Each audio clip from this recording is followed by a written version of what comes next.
할렐루야, 좋은 아침입니다. 하나님의 사랑과 평강이 가득하시기를 축복드립니다. 오늘 하나님께서 우리에게 주시는 말씀은 출애굽기 35장 30절에서 36장 7절까지 말씀입니다.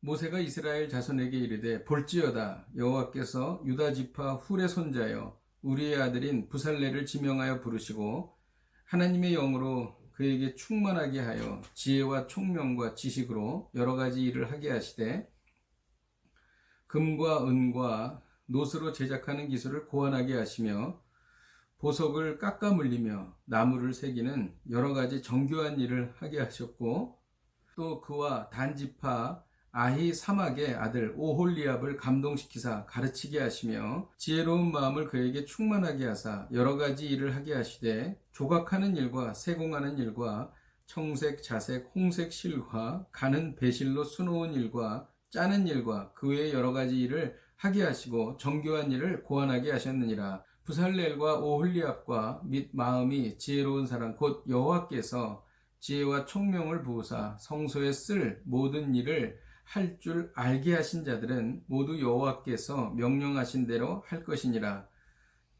모세가 부살렐과 오홀리압과 및 마음이 지혜로운 사람 곧 그 마음에 여호와께로부터 지혜를 얻고 와서 그 일을 하려고 마음에 원하는 모든 자를 부르매 그들이 이스라엘 자손의 성소에 모든 것을 만들기 위하여 가져온 예물을 모세에게서 받으니라.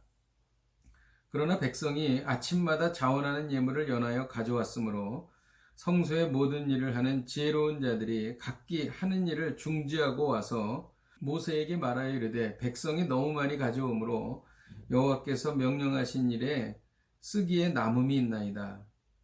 모세가 명령을 내리매 그들이 진중에 공포하여 이르되 남녀를 막론하고 성소에 드릴 예물을 다시 만들지 말라 하며 백성이 가져오기를 그치니 있는 재료가 모든 일을 하기에 넉넉하여 남음이 있었더라. 아멘. 이제 이스라엘 백성들은 본격적으로 성막을 만들기 시작합니다.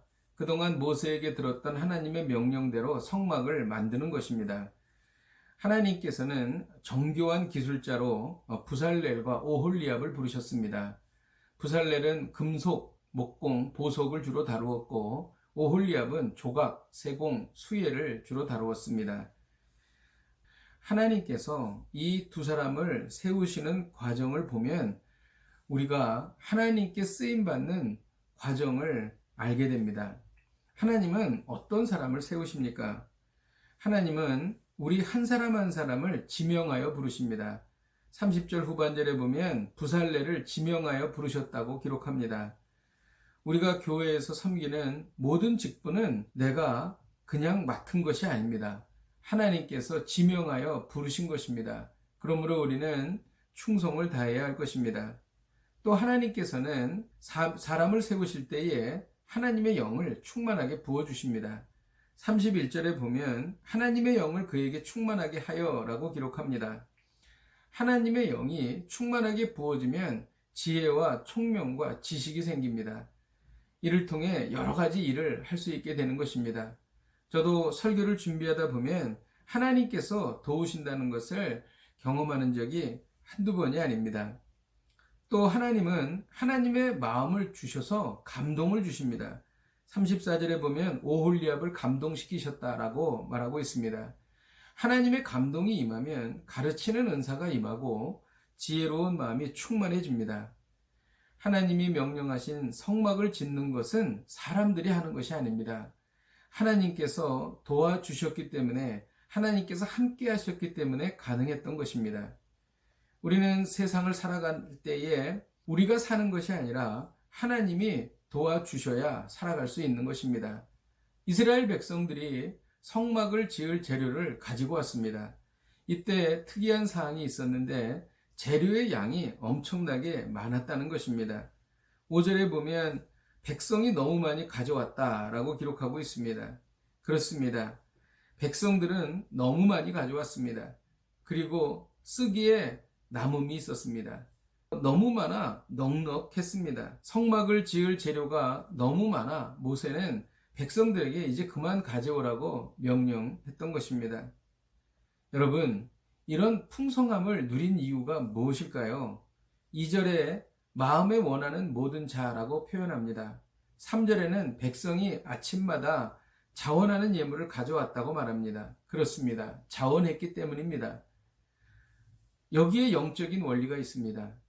우리는 자원할 때 풍성함을 누릴 수 있다는 것입니다.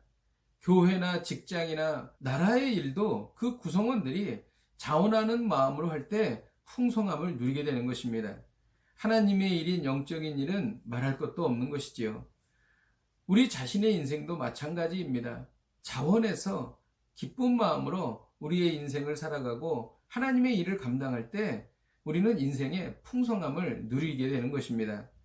마음이 감동되어 뜨거운 가슴으로 자원하여 하나님을 섬기시기를 주님의 이름으로 축복드립니다. 기도하겠습니다. 하나님의 영이 충만하여 또 그 하나님의 영으로 감동되어 자원하는 마음으로 뜨거운 가슴으로 하나님의 일을 감당하고 인생을 살아가게 하여 주옵소서.